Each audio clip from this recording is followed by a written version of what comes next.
So I'm here in Copenhagen with Kumi Naidoo. Mr. Naidoo is the global head of Greenpeace and also chair of the tcktcktck Foundation. Would you tell us a little about your work here? We are here to push for a fair, ambitious and binding treaty. That was what was promised in Bali 2 years ago. That's what the world community was working for in terms of all the negotiations that have taken place. Right now, of course, there's a lot of pessimism, but we are maintaining that it is still within the grasp of political leaders to deliver if they have the appropriate political will to ensure that we actually can secure this planet for our children and grandchildren.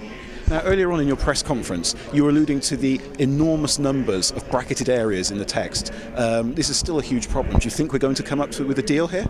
Well, in Bali 2 years ago, we were even in a more pessimistic position in a similar time in the conference, and it was in the last plenary, in the last day, that in fact an intervention from Papua New Guinea that forced President Bush and his negotiators to actually step aside and agree a deal. So, you know, as we've been saying, it isn't over until it's over, and as in some countries they say it isn't over when the fat lady sings, here we're saying it isn't over until the thin man from Washington DC comes here and comes hopefully with some political will. He gets it, he understands the gravity of the problem.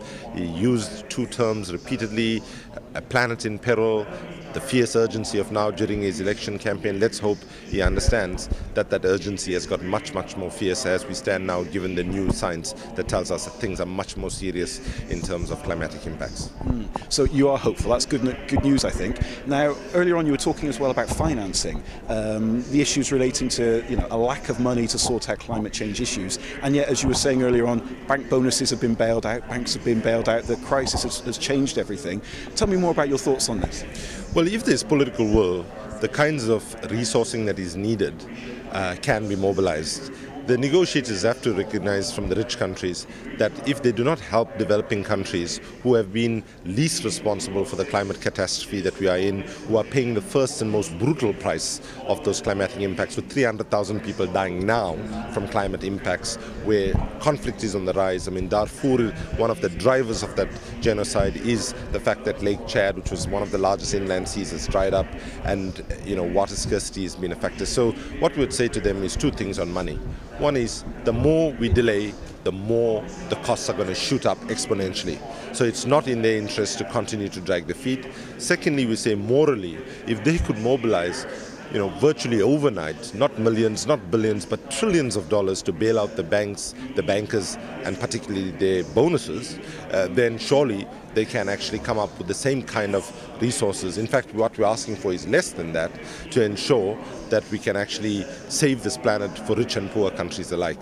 Also, they need to recognize that one of the biggest implications of climate change, which we are seeing already, is going to be a growth in conflict and war, because the resource scarcity is going to actually create competition for basic things like arable land and particularly water, and that the costs of addressing peace building and conflict and so on is going to be great. The United States has just agreed now to spend $30 billion just in the next 12 months in Afghanistan, in one war, in one country. So you can take that and multiply that a couple of times if we don't take action on the climate right now. It's interesting you mentioned these areas. I mean, you talked about Darfur just a second ago in passing. Darfur must almost certainly be the first ever water war that we've had. All of the background information that we see suggests that effectively it's a lack of water in one area that's forcing people into conflict. Is this something, civil unrest and effectively genocide amongst people, that you think is likely to come from the further developments of climate change? Well, we're seeing conflict in other countries as well, in Eritrea, Ethiopia, Kenya. I mean, Kenya, yes, the elections gave it was a spark, but when you look at what was at play, really, it was, particularly in northern Kenya and so on, it was resource scarcity, and sadly, if we don't get this right, the future wars will not be fought on oil as it's been. Future wars might very well be fought around water.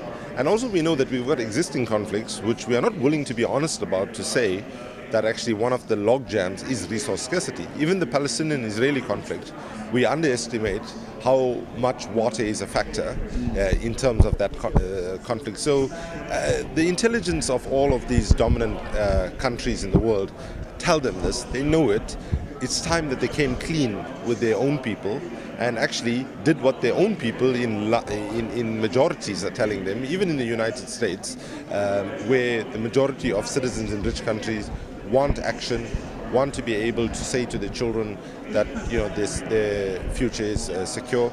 And I think in the remaining 36 hours of this very, very important summit, probably the most important that has been held in the world, we hope that sanity will prevail, a sense of justice will prevail, and a sense of urgency will prevail. I think we all hope for the same things too. Kumi, thank you very much for your time. It's very kind of you.